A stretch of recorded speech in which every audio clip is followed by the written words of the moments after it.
आज अचानक आप सबको बुलाए, चूँकि कल ही हम रांची आए थे और आज प्रातःकाल अखबार को मैंने देखा और देख करके मैं बड़ी आश्चर्यचकित रहा। सरकार की ओर से अखबारों में जो भी आया है कि पूरा वित्तीय वर्ष जब समाप्त हुआ तो 70-75% ऐसा दिखाया गया कि भाई इस बार खर्च किया गया। हमने थोड़ा सा तहकीकात करने की और कोशिश की,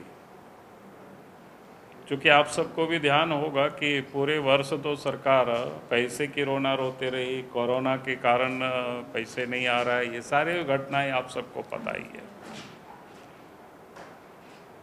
और उसके बाद हमने वित्त विभाग से भी कंसल्ट करने की कोशिश की,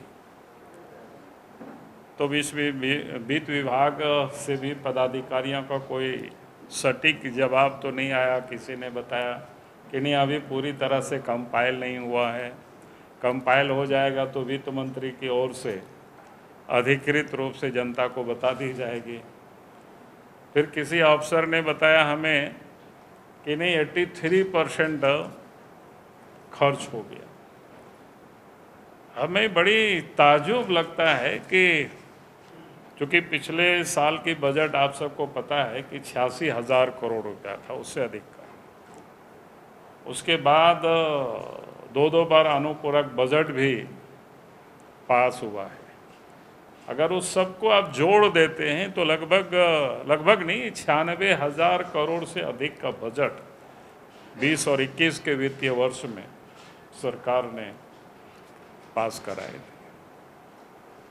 और इतनी बड़ी राशि में से अगर 83% खर्च हो, 70 या 75% या अभी भी बिल्कुल संदेह है, तो ये समझ में नहीं आखिर काम हुआ कहाँ। कहीं कोई काम होते तो दिखा ही नहीं, ना सड़क पर दिखाई पड़ा, ना कहीं कुछ दिखाई पड़ा। जब भी उस वक्त काम की हम सब लोगों ने बात की यहाँ तक, तो मुख्यमंत्री यही कहते रहे, वित्त मंत्री भी यही रोना रोते रहे, केंद्र पैसा सहयोग नहीं कर रही है, तो फिर कोरोना के कारण पैसे नहीं आ रहे हैं।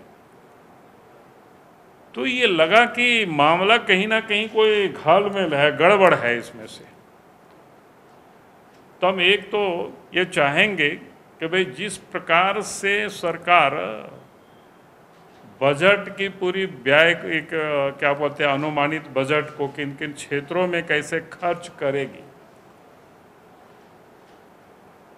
और सरकार बजट पेश करती है, क्योंकि जिस ढंग से आया है खर्च का जो ब्यौरा, तो हम चाहेंगे कि राज्य के जो वित्त मंत्री है उसी प्रकार से खर्च का भी पूरी ब्यौरा जनता के सामने आना चाहिए।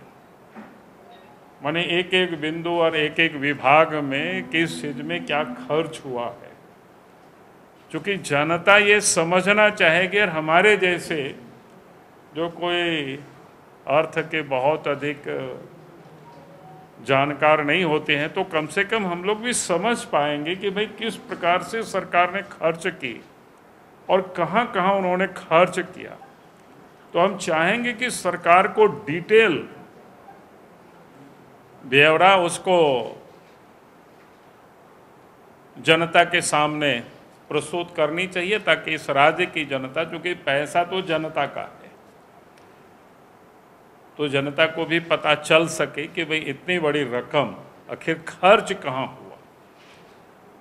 क्योंकि हमें भी पता है कि हम राज्य के मुख्यमंत्री रहे हैं, उस समय तो 3,000 करोड़ से भी कम का बजट होता था डेवलपमेंट का, और तब काम चारों तरफ दिखाई पड़ता था, काम होते दिखाई पड़ता था। और झारखंड ही छोड़ दीजिए, देश भर के लोगों को दिखाई पड़ता था, उसकी चर्चा भी होती थी सब जगह कि कहीं कोई विकास देखना है तो झारखंड में जा कर के देख लीजिए।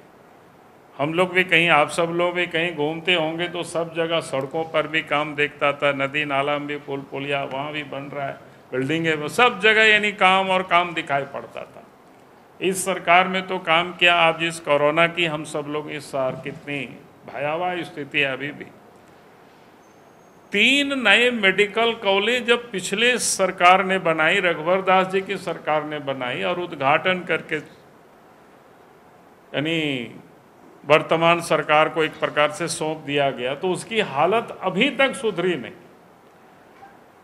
यानी वहाँ बच्चों का एडमिशन भी नहीं हुआ, फैकल्टी की बहाली भी नहीं हुई। तो मैं इसलिए इसका सिर्फ उल्लेख कर रहा था कि भाई काम तो कहीं हुआ नहीं, काम कहीं दिखा नहीं, फिर इतना बड़ा जो रकम है वो कहाँ खर्च हुआ, कैसे खर्च हुआ, आखिर कौन सी जादू थी हेमंत सोरेन सरकार की।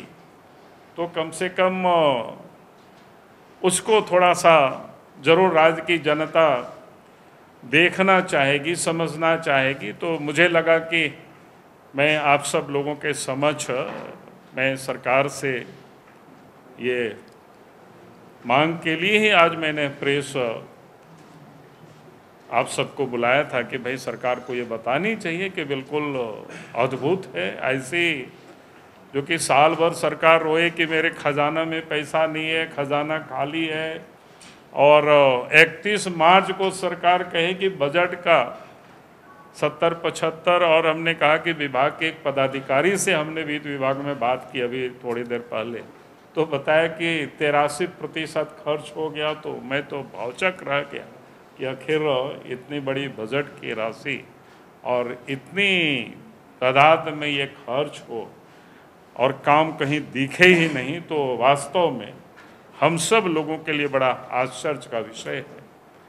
और तो विशेष इस पर कुछ भी नहीं कहना है, क्योंकि मुझे लगा कि इस पर आप सब लोगों के समक्ष अपनी बातों को मैं रखूँ।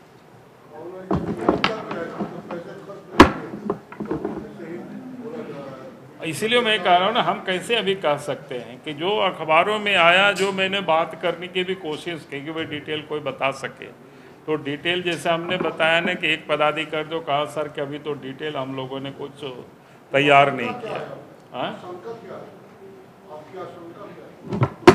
मेरी आशंका तो छोड़ दीजिए ना, जब आएगा तब मैं, अभी तो मैं कोई आशंका को व्यक्त नहीं करूंगा, क्योंकि मैं ये जो आश्चर्यजनक जो खर्च दिखाया गया है, तो मैं इसके बारे में समझना जरूर चाहूँगा। हम ही नहीं बल्कि राज्य की जनता भी इसको जानना चाहेगी।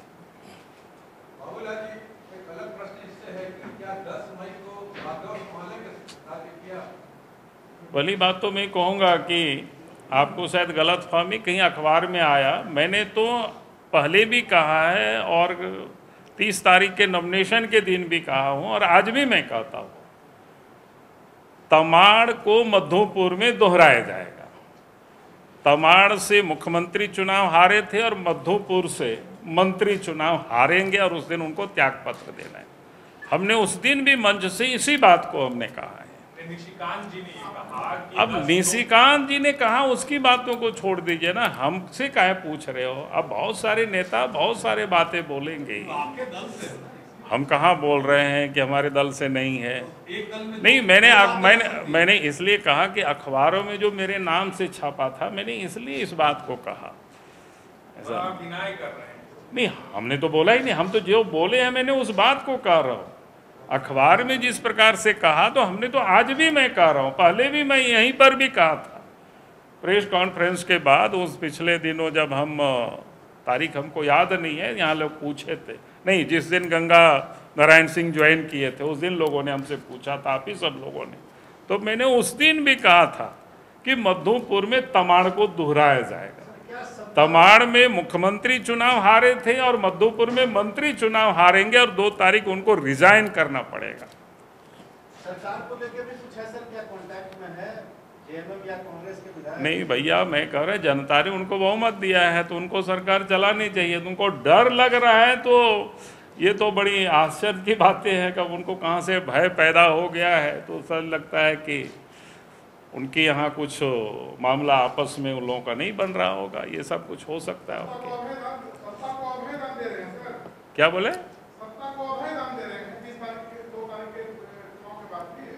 हम सत्ता के बारे में हम कहाँ बोल रहे भाई, वो तो उनका मामला है, हमारा उसमें से क्या मामला है। हमने तो उस दिन कहा है कि आज भी मैं कह रहा हूँ उसी पर। राज परिवार बहुत ट्वीट कर रहे हैं, उनके बगैर कैसे आप ये कह रहे हैं कि नहीं, बात करेंगे, उनसे भी बात करेंगे। हम लोगों के सीनियर का वर्कर है, वो पदाधिकारी भी है पार्टी की और बहुत पुराने वर्कर हैं। और होमगार्ड वाला जुलूस भी कहा था, उसमें आप शामिल हो रहे हैं क्या?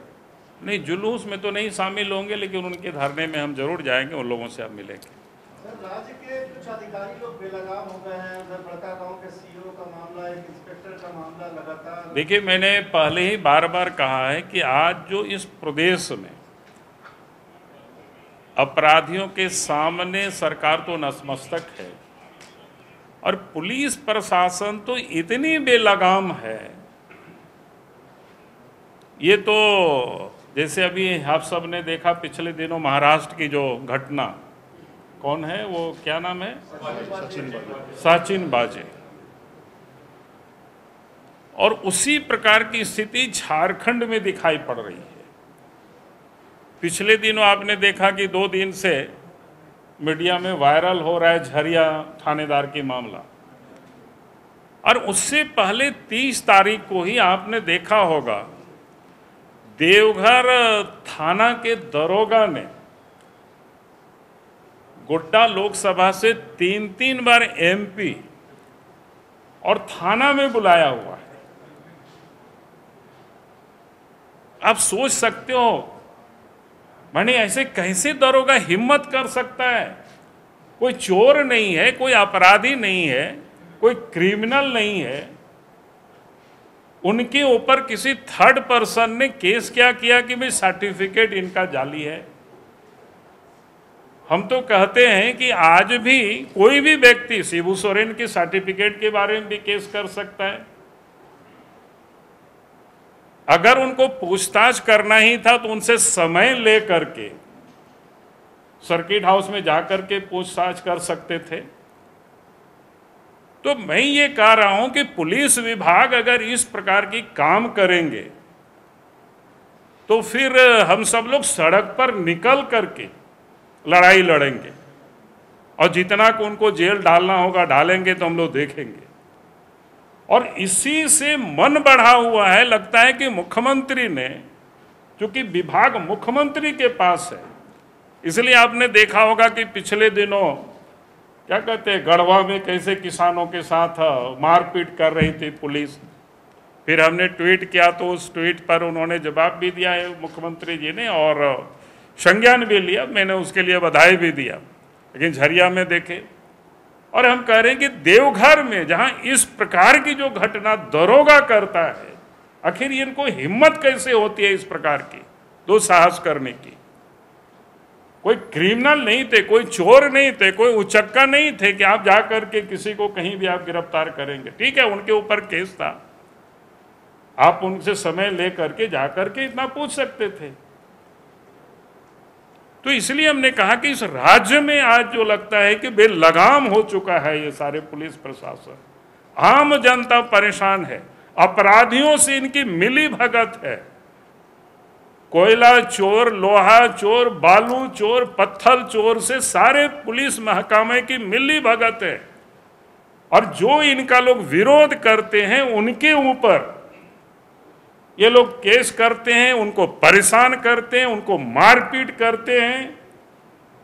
ये पूरे राज्य में यही हो रहा है और ये बिल्कुल गलत है। इसलिए पुलिस को भी इससे अपने आप को कानून के दायरे में रहना चाहिए, और नहीं तो वही हाल होगी यहाँ की पुलिस का भी जो आज के तारीख में मुंबई में घटनाएं हो रही है।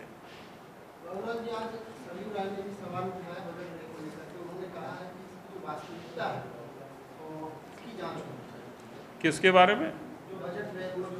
अरे मैंने तो वही बात मैंने भी कहा, हमने कोई अलग नहीं कहा। हमने कहा कि सरकार ने जो जिस प्रकार से बजट जब पेश करती है तो आपने देखा होगा उस कॉपी में किन किन मदों में कहाँ कहाँ कितना खर्च करेगी वो सब डिटेल रहता है।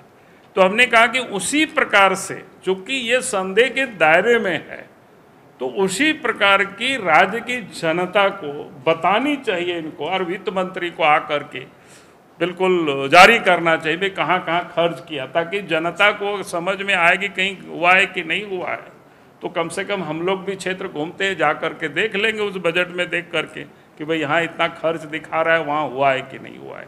तो इतना ही तो हम भी कहे हैं। बंदा गुप्ता जी कह रहे हैं कि हम लोग खर्च करें तो भी आप लोगों को दिक्कत है। अरे हमने कहाँ कहा है, हम तो कहाँ दिक्कत है, हमने तो कहा कि डिटेल वो बतावे ना कहाँ कहाँ खर्च हुआ, इतना ही तो हम कह रहे हैं। दिक्कत कहाँ है? अगर उनकी अच्छी खर्च हो गई होगी तो जाएंगे स्पॉट पर ही उनको बधाई देंगे, तो उनको परेशानी क्या है? वो लोगों को तो और मजबूती, अच्छी ताकत ही मिलेगी ना। thefollowup.in. Like, share, and subscribe. www.thefollowup.in